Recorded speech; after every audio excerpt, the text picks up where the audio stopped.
So we're out here in the greenhouse, and we had some cold temperatures last night. Yeah. Just a couple more nights of that, though, and then I think we're on our way. Yeah, it was 28 this morning when I got up. So, but we knew it was coming, and so that's what this project is all about. I had seen on Living Traditions Homestead YouTube channel, they in their greenhouse, one of them, they have two of them, but in one of their greenhouses they have this thing in the middle that's got, it was like a box basically, and they protected their plants through the winter. They grew all winter long in this thing, and I think they had, and it's been a while since I've seen it, but I think they had like a heat lamp for, like, you know, raising baby chicks or something, and it just kept it warm enough in there, and they had it covered. So that got me the idea of building this little protective box, and so the plan is a dual purpose. First, it's going to be a raised bed, but for right now, in this situation, for the next couple nights when it's going to freeze, I just wanted to have a place to put my plants in there. So I put my plants down in there, all the ones that were, I've got some cold hardy plants like the cilantro I didn't put in there, or maybe I did. You did, yeah. But you've got one out. You got one in and one out. Yeah. So and then we've got some cabbage and Brussels sprouts that we left out. Yeah. So anyhow, the stuff that I didn't want to get to a freezing point, I put in here, and I put this little heater. We have a heat lamp also for the baby chicks, and I could have used that, but I don't know how to. You can't regulate that, so I figured this here I can turn it down, and it's a good thing I did, because you can see I had to end up turning it all the way down to the first notch, because when I put it in there, and then we went to dinner and came back, it was 80 degrees in there, and it was like 40 out. So I'm like, oh, so I turned it down a little bit and come back out a couple hours later. It was still, well, it was 78 degrees in there. I'm like, yeah, it doesn't need to be that. So I turned it down to the first click, and when I came out this morning, it was about 60 degrees in there, which is perfect. That's wonderful to be able to keep everything that good. So anyhow, this video is showing you this build of what we did here. So just wanted to do a little intro and show you that. All right, sweet. So we've got our tomato plants. They were all protected last night. We've got the figs that were in there, and coleuses, and some peppers and all of that, so they didn't get a bit of effect from the cold. It's about 40 degrees out now, but in here now, of course, I took this lid off about an hour ago, and you can see in here with the sun coming through the greenhouse, it's up, you know, 50, 51. So it's going to get, you know, I don't know, what, 60 today or something? Something like that. So we might as well just leave it uncovered for the day. So I'm going to leave it uncovered and cover it back up tonight. Of course, I'm getting ready to water everything because stuff's dry. So, and so I get my rainwater and pour it in my watering cans and my sprayer and all that, and to get that done before church. So I'm getting busy. Sounds good.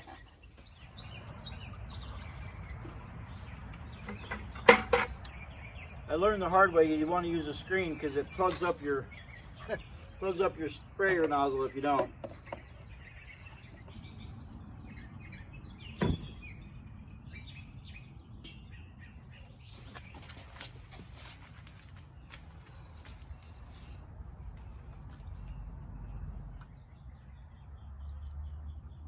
There's your pink swirl from your seed start, isn't it? That's from second generation of seeds.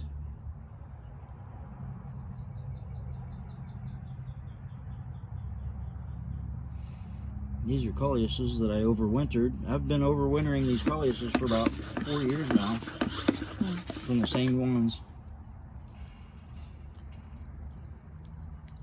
But these pink ones here, I think, are a new variety that popped up this year. Because I always grow all these from seeds, and I think that might be a new variety that I just really like that pink. Mm-hmm.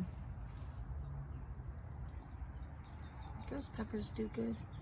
And guys, look at this. These are our strawberry plants that we got.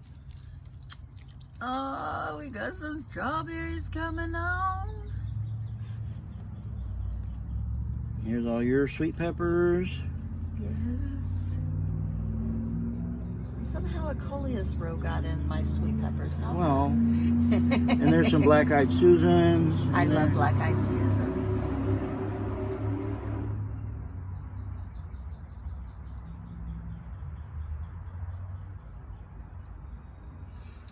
And there's my ghost peppers right there. They were in there before yours were in there, so they have precedence.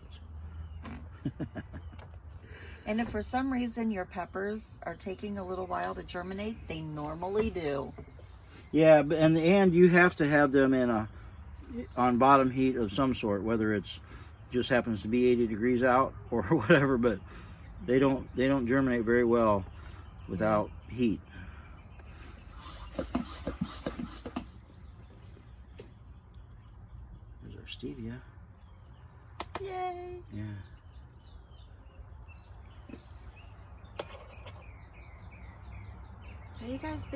Have you guys tried growing stevia?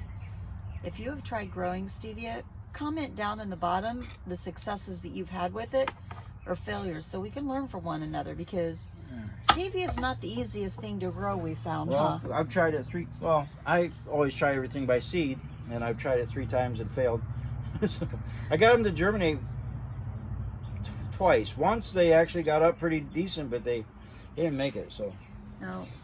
Let me grab that bucket. So this time we've got plants that I had bought. And so we've got that plant there, and then we've got this one that's tucked over in the little curve right there. And so they're still going, and that's awesome. We've had them for about a week now. And so, yay. All right, so we're going to go ahead and let you guys take a look.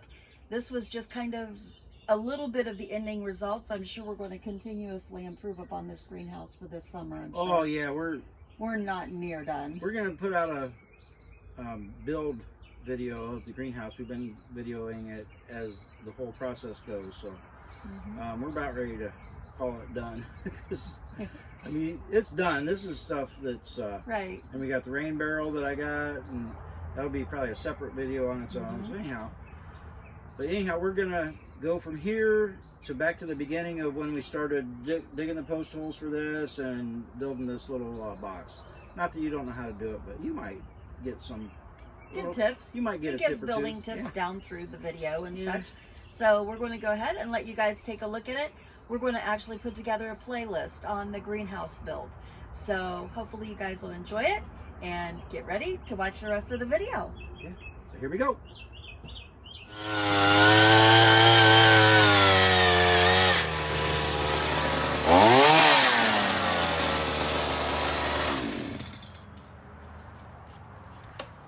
Okay, so what's that hole for you just dug? He lost it. I'm looking for my hoe to scrape it's over in the job site, so never mind. But anyhow, so yeah, I'm getting ready to build like a raised bed in this section here, and I'm gonna put posts in it just like I did for the outer perimeter post. I'm gonna put posts and then put at least one board to tie it across every once in a while, about every 6, 7, about 5 or 6 feet apart. Here's my water catchment area, and I'm gonna not fill this with dirt in this section. Yeah, maybe the pump will be down in there. Maybe I'll store some things in there or whatever. But so this is going to be a 2x6, and then I'll put a few more there. But this is just getting started for that. So let me go find. I'll just use a shovel. So what I'm doing here is this is gonna be the height over here, that ledge. I don't know if you can see where I'm leveling from. But so I'm wanting to get that level from there basically. I mean, I'm just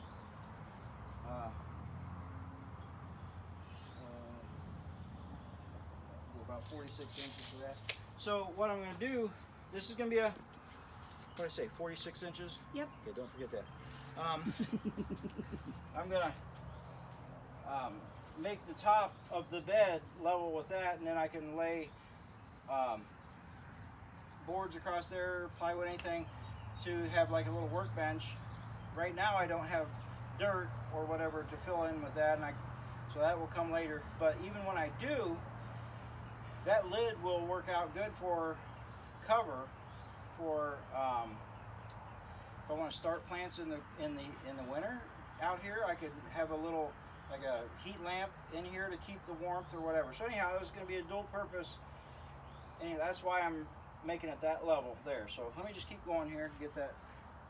We'll get some 2x6s and cut them. You plug in that saw, get that saw plugged in.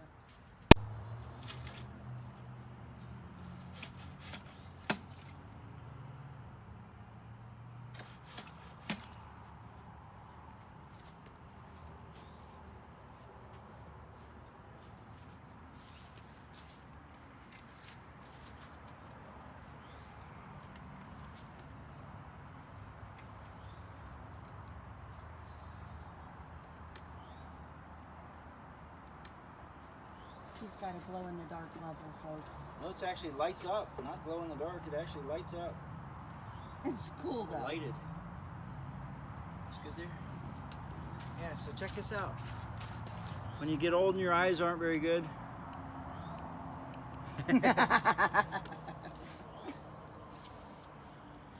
Every little bit helps, right? That's right.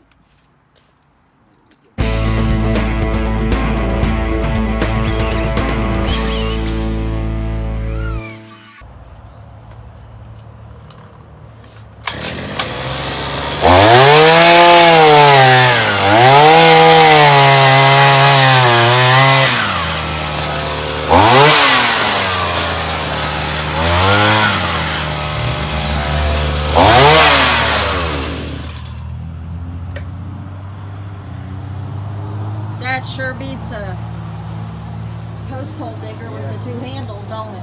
Yep.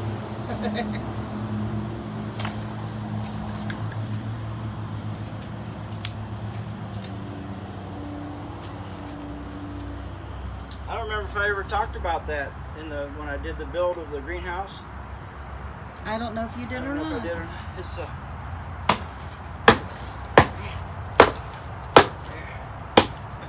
For those of you that didn't see So the build of the greenhouse, you can find the link below. yeah, I mean that's a little post hole digger that I got off of Amazon, and I am really pleased with it. So what was it, like $300 or something? Something like that. $279 or whatever. And it's dug many a hole. From job sites to around here, huh? And an important thing is I had a guy working for me and it broke while he was using it, the switch, and the wires all came off and it made it useless. So for several weeks it was down. Well, I got a hold of the company through Amazon, messaged them and said, hey, I broke it. Is there a way I can purchase a new switch and wire or kit or whatever? And they said, they messaged me back, which was surprising because, oh my gosh, can you ever get a message back from an Amazon seller? Anyhow, but they did. So I was like excited about that. They said, we don't actually have a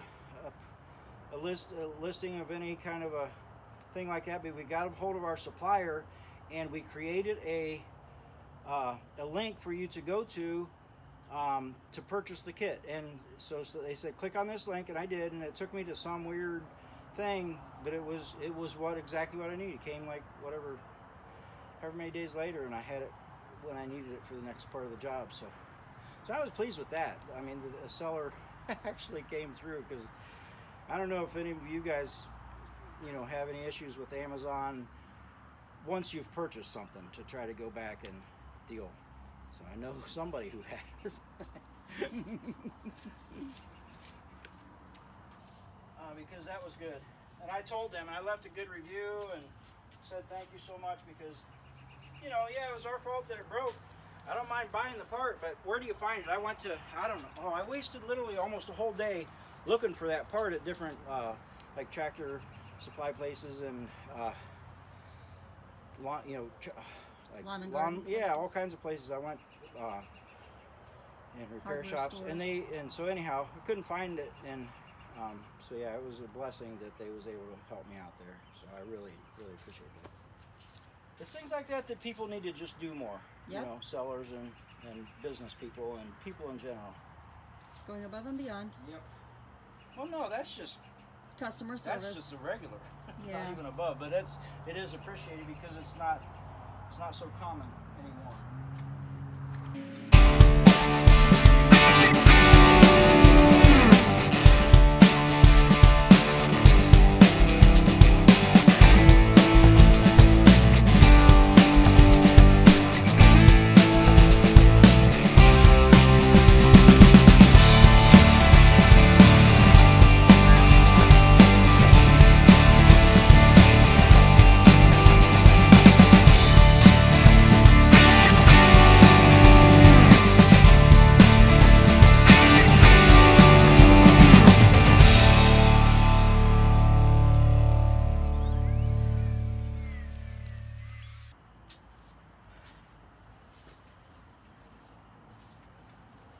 Yeah. All right. Well, this ain't the end of the video, but Nope, it's not the end of the video, but it is for tonight. yeah, end of the sweating. Right. Then wash the sweat off. So we got the post done. Yep. Poster set Yeah. for your raised bed. And we got the water barrel all hooked up and ready. Oh, I do need to put a block in there and drain that water barrel before. Oh, this rain comes. Yeah, before the rain comes. So I had to. This is not going to be on the water barrel video, but when I was doing that water barrel, it kept floating up out of the ground because water was coming up out of the ground, and so I had to fill it up with water, like 3/4 of the way, just to hold it down into the hole. So we're getting rain tonight, the next couple days, and I don't want it to have our city water in that thing. So I'm going to take a hose and siphon it out and get that thing emptied again. But before I do that, I need to put a block. Like, I'm going to screw a block from here to there to hold that thing down so that it doesn't like pressure Come back up with the rainwater. Yeah, but you know what? I might do that. No, I can do that. I won't siphon it out until later tonight because I just wanted to leave every chance for that thing to stay down before the rain comes. Because once the rain comes, it'll fill it up quickly, and I won't have to worry about it ever again. So at least I hope. Right. Unless we get a drought. But if we get a drought, that means the ground is also not going to have water in it too, right? Right, so it won't float then. And when the ground does get water, we'll also get water In the rain filling barrel. it. That's my theory. I really hope it works. Anyhow, we'll see you next time we get working on this. We'll catch you on the south All side. right, yeah.